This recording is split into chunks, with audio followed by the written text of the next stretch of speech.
Praise Lord. ഇന്ന് 107 ദിവസം നാം വായിക്കുന്നത് ലേവ്യ പുസ്തകം 17 അധ്യായം, സങ്കീർത്തനം 107 അധ്യായവും അപ്പോസ്തല പ്രവൃത്തി 18 അധ്യായവുമാണ്. ലേവ്യ പുസ്തകം 17 അധ്യായം. യഹോവ പിന്നെയും മോശയോട് അരുളി ചെയ്തത്, നീ അഹരോനോടും പുത്രന്മാരോടും എല്ലാ ഇസ്രായേൽ മക്കളോടും പറയേണ്ടത് എന്തെന്നാൽ, യഹോവ കൽപ്പിച്ച കാര്യമാവിത്, ഇസ്രായേൽ ഗൃഹത്തിൽ ആരെങ്കിലും കാളയെയോ ആട്ടിൻകുട്ടിയെയോ കോലാടിനെയോ പാളയത്തിൽ വെച്ചെങ്കിലും പാളയത്തിന് പുറത്തു വെച്ചെങ്കിലും അറുക്കുകയും അതിനെ യഹോവയുടെ കൂടാരത്തിന്റെ മുമ്പിൽ യഹോവയ്ക്ക് വഴിപാടായി അർപ്പിക്കേണ്ടതിന് സമാഗമന കൂടാരത്തിന്റെ വാതിക്കൽ കൊണ്ടുവരാതിരിക്കുകയും ചെയ്താൽ അത് അവന് രക്തപാതകമായി എണ്ണേണം. അവൻ രക്തം ചൊരിയിച്ചു. ആ മനുഷ്യനെ അവന്റെ ജനത്തിന്റെ നടുവിൽ നിന്ന് ഛേദിച്ചു കളയണം. ഇസ്രായേൽ മക്കൾ വെളിമ്പ്രദേശത്ത് വെച്ച് അർപ്പിച്ചു വരുന്ന യാഗങ്ങളെ യഹോവയ്ക്ക് സമാധാന യാഗങ്ങളായി അർപ്പിക്കേണ്ടതിന് സമാഗമന കൂടാരത്തിന്റെ വാതിൽക്കൽ പുരോഹിതന്റെ അടുക്കൽ യഹോവയുടെ സന്നിധിയിൽ കൊണ്ടുവരേണ്ടതാകുന്നു. പുരോഹിതൻ അവയുടെ രക്തം സമാഗമന കൂടാരത്തിന്റെ വാതിൽക്കൽ യഹോവയുടെ യാഗപീഠത്തിന്മേൽ തളിച്ച് മേധസ് യഹോവയ്ക്ക് സൗരഭ്യവാസനയായി ദഹിപ്പിക്കണം. അവർ പരസംഗമായി പിന്തുടരുന്ന ഭൂതങ്ങൾക്ക് ഇനി തങ്ങളുടെ ബലികൾ അർപ്പിക്കരുത്. ഇത് തലമുറ തലമുറയായി അവർക്ക് എന്നേക്കുമുള്ള ചട്ടമായിരിക്കണം. നീ അവരോട് പറയേണ്ടത് എന്തെന്നാൽ, ഇസ്രായേൽ ഗൃഹത്തിലോ നിങ്ങളുടെ ഇടയിൽ പാർക്കുന്ന പരദേശികളിലോ ആരെങ്കിലും ഹോമയാഗമോ ഹനനയാഗമോ അർപ്പിക്കുകയും അത് യഹോവയ്ക്ക് അർപ്പിക്കേണ്ടതിന് സമാഗമന കൂടാരത്തിന്റെ വാതിക്കൽ കൊണ്ടുവരാതിരിക്കുകയും ചെയ്താൽ അവനെ അവന്റെ ജനത്തിൽ നിന്ന് ഛേദിച്ചു കളയണം. ഇസ്രായേൽ ഗൃഹത്തിലോ നിങ്ങളുടെ ഇടയിൽ പാർക്കുന്ന പരദേശികളിലോ ആരെങ്കിലും വല്ല രക്തവും ഭക്ഷിച്ചാൽ രക്തം ഭക്ഷിച്ചവന്റെ നേരെ ഞാൻ അവനെ ദൃഷ്ടി വെച്ച് അവനെ അവന്റെ ജനത്തിന്റെ ഇടയിൽ നിന്ന് ഛേദിച്ചു കളയും. മാംസത്തിന്റെ ജീവൻ രക്തത്തിലല്ലോ ഇരിക്കുന്നത്. യാഗപീഠത്തിന്മേൽ നിങ്ങൾക്ക് വേണ്ടി പ്രായശ്ചിത്തം കഴിപ്പാൻ ഞാനത് നിങ്ങൾക്ക് തന്നിരിക്കുന്നു. രക്തമല്ലോ ജീവൻ മൂലമായി പ്രായശ്ചിത്തമാകുന്നത്. അതുകൊണ്ടത്രേ നിങ്ങളിൽ യാതൊരുത്തനും രക്തം ഭക്ഷിക്കരുത്. നിങ്ങളുടെ ഇടയിൽ പാർക്കുന്ന പരദേശിയും രക്തം ഭക്ഷിക്കരുത് എന്ന് ഞാൻ ഇസ്രായേൽ മക്കളോട് കൽപ്പിച്ചത്. ഇസ്രായേൽ മക്കളിലോ നിങ്ങളുടെ ഇടയിൽ പാർക്കുന്ന പരദേശികളിലോ ആരെങ്കിലും തിന്നാകുന്ന ഒരു മൃഗത്തെയോ പക്ഷിയെയോ വേട്ടയാടി പിടിച്ചാൽ അവനതിന്റെ രക്തം കളഞ്ഞ് മണ്ണിട്ട് മൂടേണം. സകല ജഡത്തിന്റെയും ജീവൻ അതിന്റെ ജീവാധാരമായ രക്തം തന്നെ. അതുകൊണ്ടത്രേ ഞാൻ ഇസ്രായേൽ മക്കളോട് യാതൊരു ജഡത്തിന്റെയും രക്തവും നിങ്ങൾ ഭക്ഷിക്കരുത് എന്ന് കൽപ്പിച്ചത്. സകല ജഡത്തിന്റെയും ജീവൻ അതിന്റെ രക്തമല്ലോ. അത് ഭക്ഷിക്കുന്നവനെയെല്ലാം ഛേദിച്ചു കളയണം. താനേ ചത്തതിനെയോ പറിച്ചു കീറിപ്പോയതിനെയോ തിന്നുന്നവനൊക്കെയും സ്വദേശിയായാലും പരദേശിയായാലും വസ്ത്രമലക്കി വെള്ളത്തിൽ കുളിക്കുകയും സന്ധ്യ വരെ അശുദ്ധനായിരിക്കുകയും വേണം. പിന്നെ അവൻ ശുദ്ധിയുള്ളവനാകും. വസ്ത്രമലക്കാതെയും ദേഹം കഴുകാതെയും ഇരുന്നാൽ അവൻ കുറ്റം വഹിക്കണം. 107 സങ്കീർത്തനം. യഹോവയ്ക്ക് സ്തോത്രം ചെയ്യുവിൻ, അവൻ നല്ലവനല്ലോ, അവന്റെ ദയ എന്നേക്കുമുള്ളത്. യഹോവ വൈരിയുടെ കയ്യിൽ നിന്ന് വീണ്ടെടുക്കുകയും കിഴക്കും പടിഞ്ഞാറും വടക്കും കടലിലുമുള്ള ദേശങ്ങളിൽ നിന്ന് കൂട്ടിച്ചേർക്കുകയും ചെയ്തവരായ അവന്റെ വിമുക്തന്മാർ അങ്ങനെ പറയട്ടെ. അവർ മരുഭൂമിയിൽ ജനസഞ്ചാരമില്ലാത്ത വഴിയിൽ ഉഴന്നു നടന്നു. പാർപ്പാൻ ഒരു പട്ടണവും അവർ കണ്ടെത്തിയില്ല. അവർ വിശന്നും ദാഹിച്ചുമിരുന്നു. അവരുടെ പ്രാണൻ അവരുടെ ഉള്ളിൽ തളർന്നു. അവർ തങ്ങളുടെ കഷ്ടതയിൽ യഹോവയോട് നിലവിളിച്ചു. അവൻ അവരെ അവരുടെ ഞെരുക്കങ്ങളിൽ നിന്ന് വിടുവിച്ചു.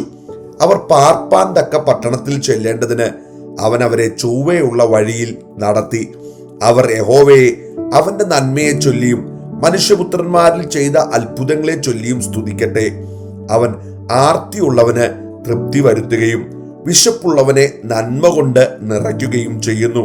ദൈവത്തിന്റെ വചനങ്ങളോട് മത്സരിക്കുകയും അത്യുന്നതന്റെ ആലോചനയെ നിരസിക്കുകയും ചെയ്തിട്ട് ഇരുളിലും അന്ധതമസിലും ഇരുന്ന് അരിഷ്ടതയാലും ഇരുമ്പ് ചങ്ങലയാലും ബന്ധിക്കപ്പെട്ടവർ, അവരുടെ ഹൃദയത്തെ അവൻ കഷ്ടത കൊണ്ട് താഴ്ത്തി. അവർ ഇടറി വീണു, സഹായിപ്പാൻ ആരുമുണ്ടായിരുന്നില്ല. അവർ തങ്ങളുടെ കഷ്ടതയിൽ യഹോവയോട് നിലവിളിച്ചു.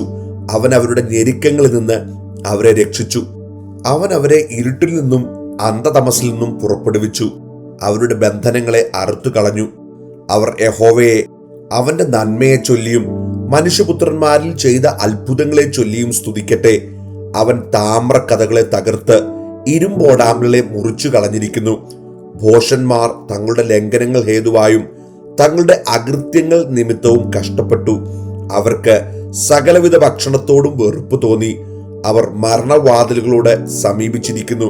അവർ തങ്ങളുടെ കഷ്ടതയിൽ യഹോവയോട് നിലവിളിച്ചു. അവൻ അവരെ അവരുടെ ഞെരുക്കങ്ങളിൽ നിന്ന് രക്ഷിച്ചു. അവൻ തന്റെ വചനത്തെ അയച്ച് അവരെ സൗഖ്യമാക്കി. അവരുടെ കുഴികളിൽ നിന്ന് അവരെ വിടുവിച്ചു. അവർ യഹോവയെ അവന്റെ നന്മയെ ചൊല്ലിയും മനുഷ്യപുത്രന്മാരിൽ ചെയ്ത അത്ഭുതങ്ങളെ ചൊല്ലിയും സ്തുതിക്കട്ടെ. അവർ സ്തോത്രയാഗങ്ങളെ കഴിക്കുകയും സംഗീതത്തോടുകൂടെ അവന്റെ പ്രവൃത്തികളെ വർണ്ണിക്കുകയും ചെയ്യട്ടെ. കപ്പൽ കയറി സമുദ്രത്തിൽ ഓടിയവർ, പെരുവെള്ളങ്ങളിൽ വ്യാപാരം ചെയ്തവർ, അവർ യഹോവയുടെ പ്രവൃത്തികളെയും ആഴിയിൽ അവന്റെ അത്ഭുതങ്ങളെയും കണ്ടു. അവൻ കൽപ്പിച്ച് കൊടുങ്കാറ്റ് അടിപ്പിച്ചു, അത് അതിലെ തിരകളെ പൊങ്ങുമാറാക്കി. അവർ ആകാശത്തിലേക്ക് ഉയർന്നു, വീണ്ടും ആഴത്തിലേക്ക് താണു. അവരുടെ പ്രാണൻ കഷ്ടത്താൽ ഉരുകിപ്പോയി. അവർ മത്തനെ പോലെ തുള്ളി ചാഞ്ചാടി നടന്നു. അവരുടെ ബുദ്ധി പൊയ്പോയിരുന്നു. അവർ തങ്ങളുടെ കഷ്ടതയിൽ യഹോവയോട് നിലവിളിച്ചു. അവൻ അവരെ അവരുടെ ഞെരുക്കങ്ങളിൽ നിന്ന് വിടുവിച്ചു. അവൻ കൊടുങ്കാറ്റിനെ ശാന്തമാക്കി. തിരമാലകൾ അടങ്ങി. ശാന്തത വന്നതുകൊണ്ട് അവർ സന്തോഷിച്ചു. അവർ ആഗ്രഹിച്ച തുറമുഖത്ത് അവൻ അവരെ എത്തിച്ചു. അവർ യഹോവയെ അവന്റെ നന്മയെ ചൊല്ലിയും മനുഷ്യപുത്രന്മാരിൽ ചെയ്ത അത്ഭുതങ്ങളെ ചൊല്ലിയും സ്തുതിക്കട്ടെ. അവർ ജനത്തിന്റെ സഭയിൽ അവനെ പുകഴ്ത്തുകയും മൂപ്പന്മാരുടെ സംഘത്തിൽ അവനെ സ്തുതിക്കുകയും ചെയ്യട്ടെ. നിവാസികളുടെ ദുഷ്ടത നിമിത്തം അവൻ നദികളെ മരുഭൂമിയിലും നീരുറവകളെ വരണ്ട നിലവും ഫലപ്രദമായ ഭൂമിയെ ഉയർനിലവുമാക്കി. അവൻ മരുഭൂമിയെ ജലതടാകവും വരണ്ട നിലത്തെ നീരുറവകളുമാക്കി. വിശന്നവരെ അവൻ അവിടെ പാർപ്പിച്ചു.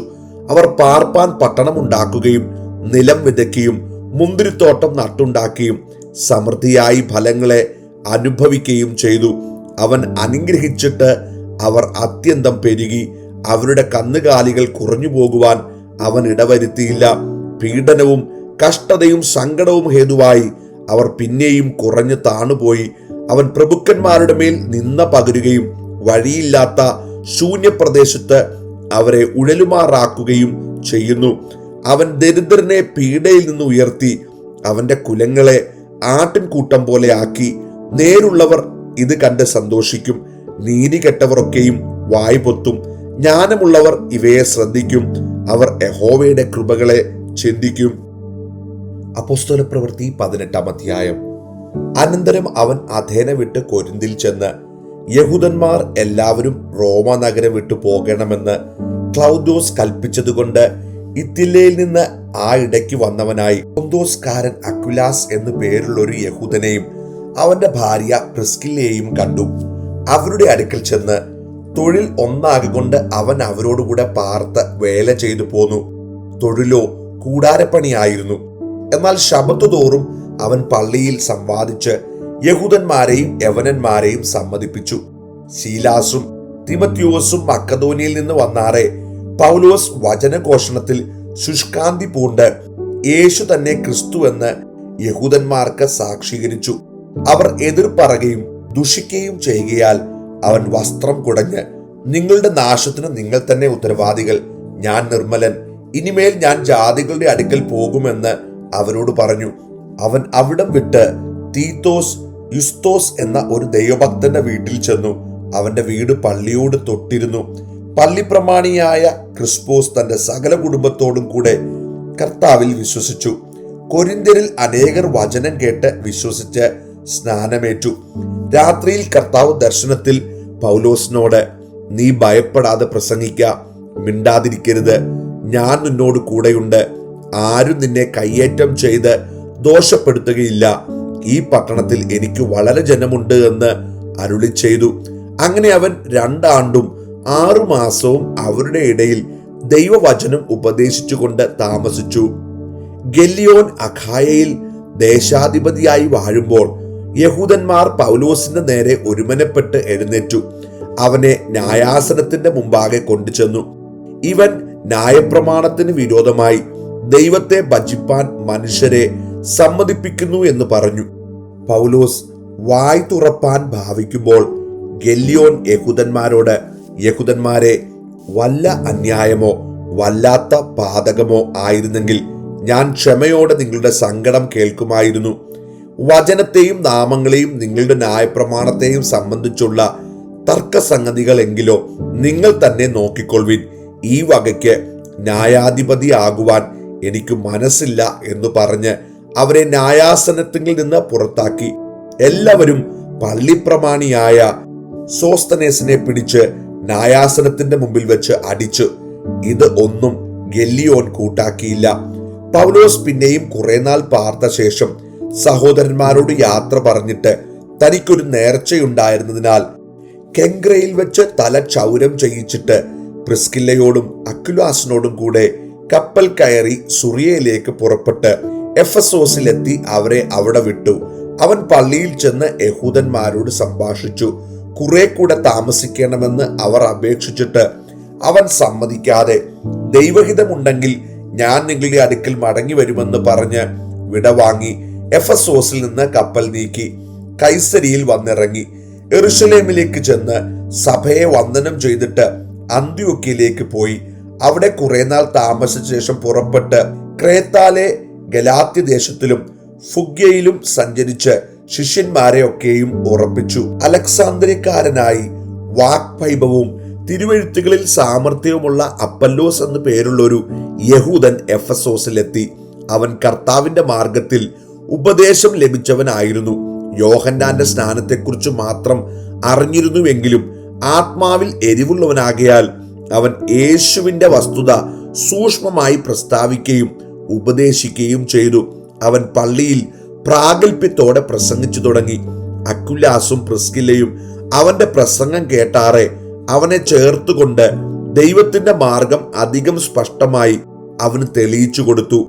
അവൻ അഖായിലേക്ക് പോകുവാൻ ഇച്ഛിച്ചപ്പോൾ സഹോദരന്മാർ അവനെ ഉത്സാഹിപ്പിക്കുകയും അവനെ കൈക്കൊള്ളേണ്ടതിന് ശിഷ്യന്മാർക്ക് എഴുതുകയും ചെയ്തു. അവിടെ എത്തിയാറെ അവൻ ദൈവകൃപയാൽ വിശ്വസിച്ചവർക്ക് വളരെ പ്രയോജനമായി തീർന്നു. യേശു തന്നെ ക്രിസ്തു എന്ന് അവൻ തിരുവെഴുത്തുകളാൽ തെളിയിച്ച് ബലത്തോടെ യഹൂദന്മാരെ പരസ്യമായി ഖണ്ഡിച്ചു കളഞ്ഞു.